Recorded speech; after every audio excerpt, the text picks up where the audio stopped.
Mas sepertinya tidak sabar menantikan pidato Powell, dan sampai saat ini dia sudah bergegas naik mendekati level resisten kritikal, yaitu 1930-1932, walaupun sampai saat ini masih tertahan di 1920-an. Nah, pertanyaan berikutnya adalah apakah kita akan dapatkan penembusan sebelum Powell speech, atau justru mau tidak mau harus menunggu sampai Powell speech. Walaupun demikian, saya agak sedikit pesimis bahwa 1932 bisa ditembus hari ini, atau bahkan saat Powell speech. Atau bahkan kita akan dapatkan kejutan dari Powell. Oke, sebelum itu kita akan lihat dari outlook US dollarnya dan juga US Treasury yield. Ya, lagi-lagi, level trendline biru merupakan areal support kuat dan sampai saat ini belum ditembus. Nah, ini adalah critical timing. Kalau misalkan kita perhatikan di sini teritorinya tetap rejection, maka kemungkinan ini pun masih bisa potensinya adalah rejection. Jadi sabar terlebih dulu, karena masih bisa untuk mengalami rejection, itu berarti dolar masih bisa mengalami kenaikan. Tapi di lain sisi, lagi-lagi level resisten tentunya secara bertahap juga memungkinkan untuk menahannya supaya tidak terlampau tinggi. Artinya, bukan mustahil nanti saat dia sudah sentuh level 104, mungkin saja dia akan kembali turun seperti apa yang terjadi kemarin. Sehingga ini adalah diharapkan rejection dan akhirnya dia tembus juga. Nah, atau bisa saja sebelum ke sana pun kita sudah dapatkan penurunan.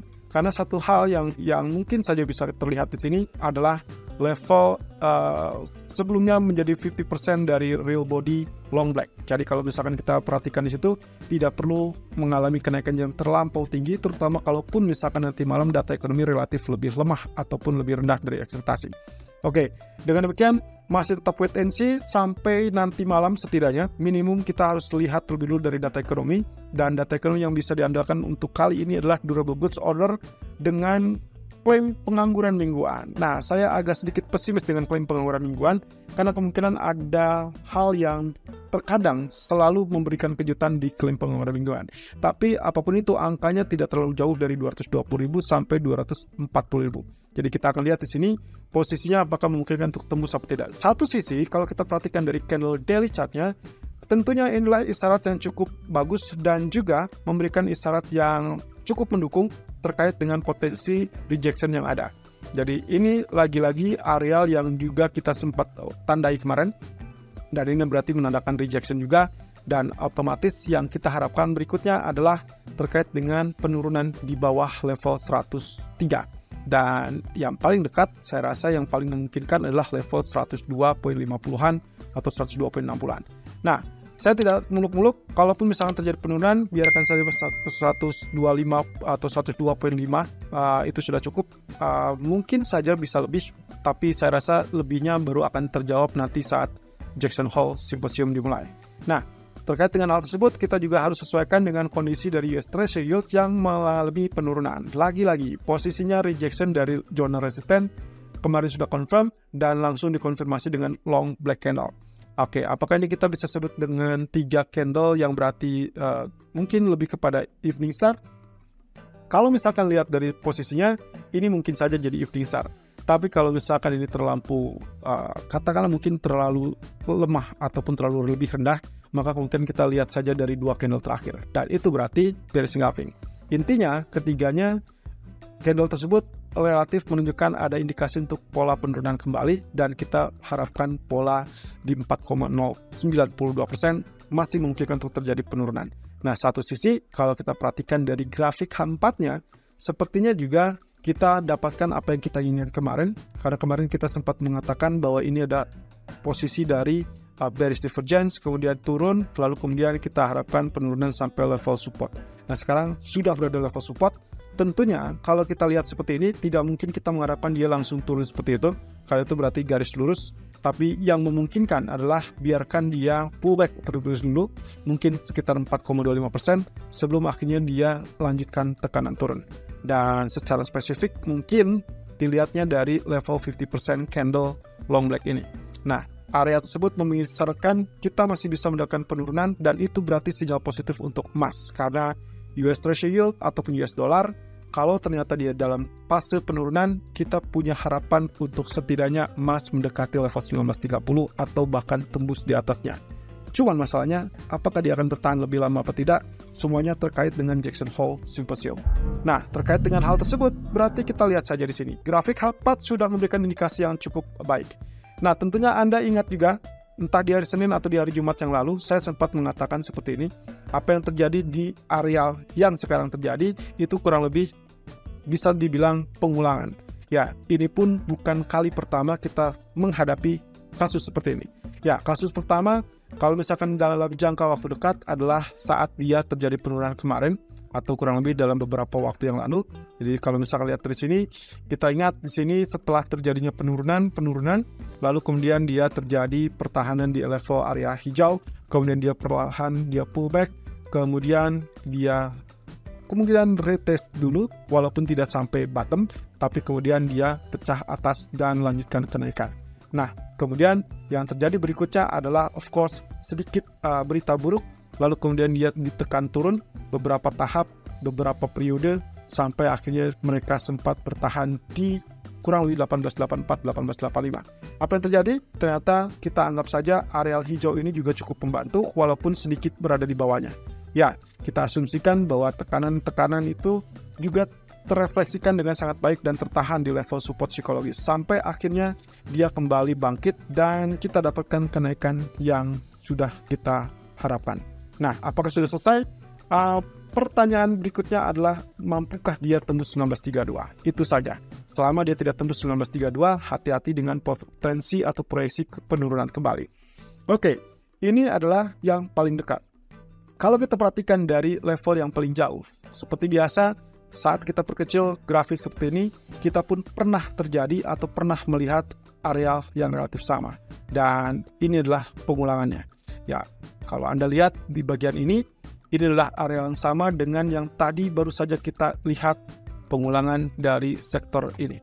Ya, lalu kemudian ini berarti pertanda bahwa kita harusnya sudah lebih dekat untuk kenaikan dan mungkin saja potensi kenaikan tersebut masih bisa berlanjut andai kata data ekonomi nanti malam relatif lebih lunak atau lebih lemah daripada ekspektasi. Dan itu berarti siap-siap untuk kemungkinan potensi 1932 ataupun 1930 untuk ditembus. Tapi kalau tidak, maka tunggu sampai Jackson Hole Symposium dimulai, atau dalam ini adalah pidato Powell. Nah, hal terburuk yang mungkin saja bisa terjadi adalah kalau sampai ternyata kita anggap mungkin 1932 tersebut masih tetap terlampau kuat. Artinya, kalau itu yang terjadi, maka yang sedang kita perhatikan adalah periode penurunan yang terbaru. Yang saya khawatirkan nantinya akan membentuk pola head and shoulder atau mungkin pola lain yang kecenderungannya menahan dia atau mengganjal dia untuk mulai kenaikan. Nah, terakhir kalau kita lihat dari posisi daily chart-nya, seharusnya memberikan indikasi yang cukup bagus karena akhirnya dia ditutup di atas EMA 200 yang berada di 1907. Hari ini 1908 adalah EMA 200-nya, sehingga kemungkinan kita harapkan tidak terjadi penurunan ataupun ditutup di bawah 1908. Selama itu terwujud, selama itu dipenuhi, maka indikasi kenaikan harusnya masih lebih dominan, dan kita tinggal lihat trendline yang saya tarik di level ini. Puncak pertama adalah puncak yang kurang lebih adalah 2079. Puncak kedua saya tarik di level 20 Juli 2023, itulah 1987. Dan extension lainnya berarti ada di 1940-an. Nah, ini berarti indikasi yang cukup bagus dari level 1930. Kalau sampai dia berhasil tembus, kita mungkin akan mendekat ke level 1940-an. Tapi setelah itu, jangan harap dia akan lanjutkan kenaikan terlebih dulu sebelum sampai kita dapatkan apa yang akan disampaikan oleh Powell.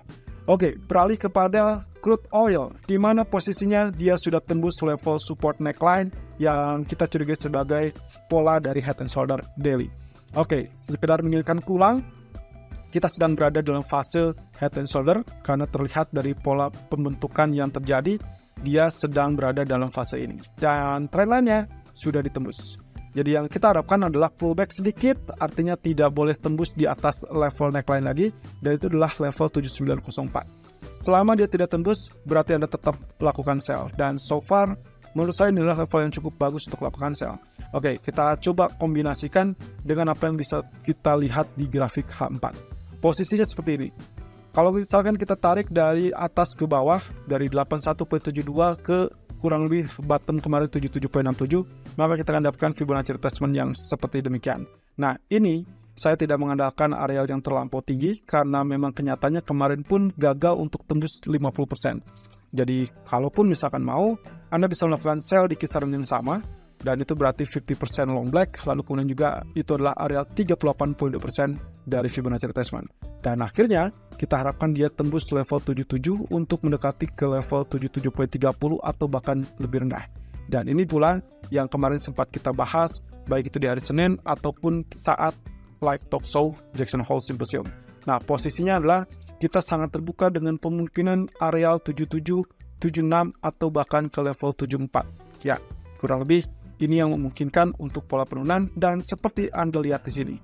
Secara bertahap levelnya terlihat menyusun seperti areal head and shoulder. Secara keseluruhan pula inilah yang membuat kita yakin bahwa penurunan belum selesai.